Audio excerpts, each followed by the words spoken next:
৩৫০০ পৃষ্ঠাৰ এই ৩৫০০ পৃষ্ঠাই হওক বা আপোনালোকে ৰামায়ণ মহাভাৰত লিখি আনক, মহাকাব্য এখন লিখি আহিলেও নহ'ব। আমি যিবিলাক মূল অভিযুক্ত বুলি কৈছোঁ, হিমন্ত বিশ্ব শৰ্মাও মূল অভিযুক্ত। আপোনালোকে নিশ্চয় দেখিছে যে আমি সকলোৱে অসমবাসী ৰাইজে এটা কথাই ভাবি আছোঁ যে যিকোনো মূল্যৰ বিনিময়ত আমাক জুবিনদাৰ ন্যায় লাগে।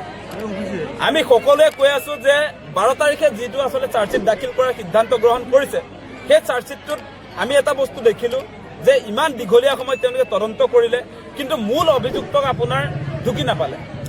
জুবিনদাক ছিংগাপুৰলৈ কোনে লৈ গৈছিলে?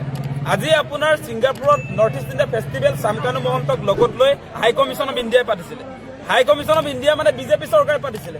গতিকে বিজেপি চৰকাৰৰ কোনো এতিয়ালৈকে কোনো অনুষ্ঠানত ছিংগাপুৰত থকা হাই কমিশ্যনেই হওক বা আপোনাৰ আমাৰ ভাৰতৰ যি বিদেশ মন্ত্ৰণালয় আছে, কোনো মন্ত্ৰীক আচলতে আপোনাৰ তদন্তৰ আওতালৈ অনা নাই।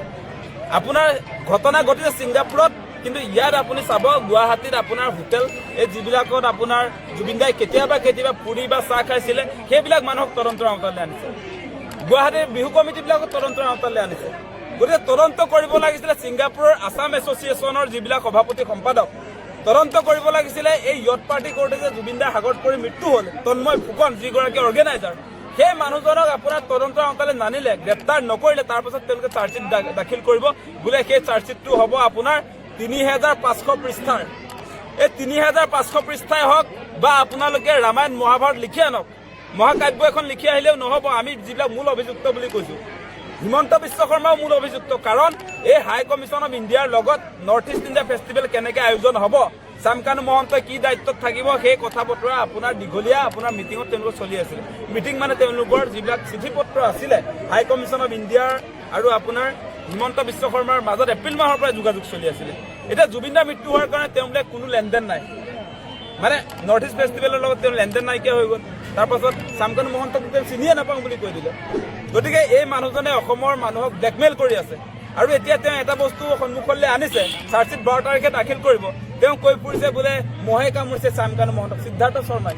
মহে কামোৰা কথাটো আমি চাই থাকিবলৈ ৰৈ থকা নাই। ইয়াত জুবিনদা কি পৰিস্থিতিত কোনে ছিংগাপুৰত হত্যা কৰিলে সেইটোহে আমাক লাগে। এতিয়া মহে কামুৰিছে বুলি কৈ মানুহৰ ইয়াত চিম্পেথি ল'ব নিবিচাৰিব এই হত্যাকাৰীবিলাকৰ পক্ষত কথা কৈ। বোলে এই কিবা জেলত বোলে কিবা আপোনাৰ মাটিত শুই আছে বুলি কৈছে। আমি চব কথা গম পাওঁ, জেলত কেনেকৈ থাকে এগৰাকী আপোনাৰ অভিযুক্ত, সেই কথা জানো আমি। গতিকে অসমৰ মানুহক তেওঁ ব্লেকমেইল কৰি আছে যে তাত বোলে ৰুটি খাবলৈ পোৱা নাই, তাত বোলে আপোনাৰ এই কিবা ভাতৰ লগত দালি ভাত খাই মানুহবিলাক ক্ষীণাই গৈছে বুলি কৈছে। মানে ক্ষীণাই গৈছে বুলি কৈ আমাৰ অসমৰ মানুহক দেখুৱাইছে যে এইবিলাক মানুহক জেলত শাস্তি দিয়া হৈছে। চব মিছা কথা। জেলত তেনেকৈ কাকো ৰখা নহয়। জেলত কাৰ্পেটতে ধুনীয়াকৈ শুবলৈ পৰিৱেশ পৰিস্থিতি কৰি দিয়া হৈছে। জেলত কেনেকৈ থাকে জেলত যোৱা মানুহবিলাকে জানে, সময়মতে ভাত খাবলৈ দিয়ে। গতিকে এনেকৈ মানে মিছা মিছি কথা কৈ মূল যিটো আমাৰ hashtag justice for Zubeen Garg, জুবিনদাৰ ন্যায় বিচৰাৰ যিটো সংগ্ৰাম, সেইটো পাতল কৰিব খুজিছে মুখ্যমন্ত্ৰীয়ে। ইয়াৰ পৰা অসমবাসী ৰাইজক সাৱধান হ'বৰ কাৰণে আমি অনুৰোধ জনাইছোঁ।